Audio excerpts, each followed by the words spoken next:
সংবাদ মাধ্যমে ফটোকার্ড নিয়ে সোশ্যাল মিডিয়ায় আলোচনা হচ্ছে। পাঠককে আকৃষ্ট করার জন্য বিভ্রান্তিকর শিরোনাম দেওয়া হয়। লিঙ্কে ক্লিক করে মূল সংবাদে প্রবেশ করার পর দেখা যায় ঘটনা ভিন্ন।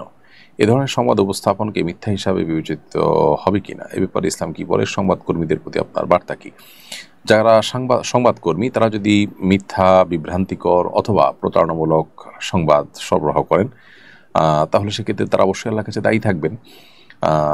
যদি আপনি ফটোকার্ডে বা যে কোনো শিরোনামে একটা দেন আর ভিতরে মূলত আরেকটা থাকে, বিশেষ করে অনেক ইউটিউবারদেরকে এ ধরনের থাম্বনেল ইত্যাদি ব্যবহার করতে দেখা যায়, দুর্ভাগ্যজনক।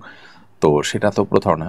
আর নবী সাল্লাল্লাহু আলাইহি ওয়াসাল্লাম বলেছেন, গাশশা ফাল্লাসিমিনা, যে ব্যক্তি ধোঁকা দেয়, প্রতারণা করে, সে আমার উম্মত নয়।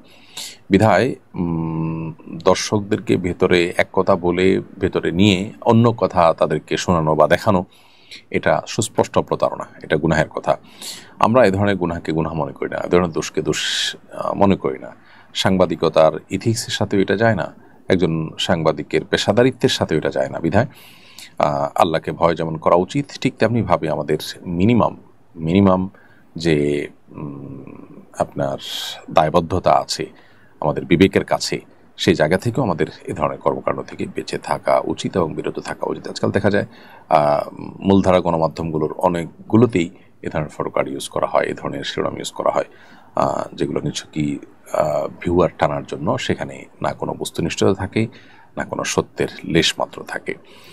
জীবনমুক্ত আকাশ পাখি এই আইডি থেকে আপনি লিখেছেন, আমার স্ত্রী ভুল বুঝে আমার কাছ থেকে দূরে চলে গেছেন, তার উদ্দেশ্যে উপদেশমূলক কিছু বলবেন। লাইভের ভিডিও থেকে এই অংশটি কেটে তার কাছে পাঠাবো। আল্লাহ তাআলা আপনার স্ত্রীকে ভুল সংশোধন করে বা তার ভুল বুঝে তাকে আপনার কাছে ফেরত আসার তৌফিক দান করুন, আমরা দোয়া করি। আপনি যেমন বলেছেন যে আপনার স্ত্রী আপনাকে ভুল বুঝে আপনার থেকে দূরে সরে আছেন, মূলত কি ঘটেছে সেটা আপনি জানেন, আপনার স্ত্রী জানেন, আল্লাহ তাআলা ভালো জানেন। অতএব আমি আপনার উপরে, আপনার কথার উপর ভিত্তি করে আপনার স্ত্রী যে আপনার থেকে ভুল বুঝেই দূরে সরে গেছেন, সেটি আমি জাজমেন্টাল কমেন্ট আমি করছি না, জাস্ট আপনার কথাকে আমি কোট করেছি। আমি দোয়া করি আল্লাহ তাআলা আপনাদের মধ্যে দূরত্ব দূর করে দিন। তবে সেই সাথে এও বলতে চাই যে আপনার স্ত্রী যিনি দূরে চলে গেছেন, অনেক সময় দেখা যায় বিপরীতেও হয় যে স্বামীরা স্ত্রীদের সাথে ভুল বুঝে দূরে সরে যান। স্বামী স্ত্রীর মধ্যে মনোমালিন্য হলে কি করবেন? আল্লাহ তাআলা কোরআনে কারিমে সে সম্পর্কে কিন্তু করণীয় বলে দিয়েছেন। একসাথে সংসার করে স্বামী স্ত্রী, স্ত্রী স্বামী পরস্পরকে সংশোধনের পথে নিয়ে আসা যায়, সে চেষ্টা করবার জন্য কোরআনে আল্লাহ তাআলা আমাদেরকে নির্দেশনা দিয়েছেন। প্রয়োজনে একই বাসায় থেকে বিছানা পৃথক করার নির্দেশনাও আল্লাহ তাআলা দিয়েছেন, অভিমান করতে আল্লাহ নির্দেশ দিয়েছেন, কিন্তু দূরে সরে যাওয়ার নির্দেশ আল্লাহ তাআলা দেননি। বিধায় এটা আমাদের উচিত নয়। এগুলোতে শয়তান স্কোপ নেয় এবং শয়তান আমাদের মধ্যে বিচ্ছেদ তৈরি করে দেয়।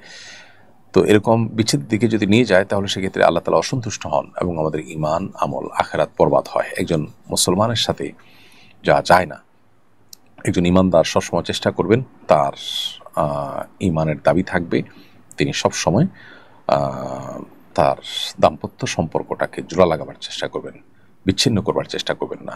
শয়তান সবচেয়ে বেশি খুশি হয় স্বামী স্ত্রীর মধ্যে দূরত্ব সৃষ্টি হলে বা বিচ্ছেদ তৈরি হয়ে গেলে। বিধায় আল্লাহকে ভয় করে আল্লাহকে সন্তুষ্ট করার জন্য হলেও একে অন্যের কাছাকাছি চলে আসতে হবে।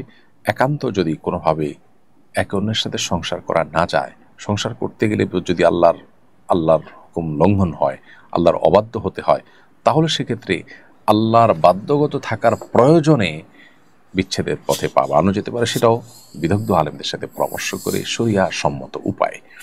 আল্লাহ তাআলা আপনাদের উভয়কে সেটা মেনে চলার তৌফিক দান করুন।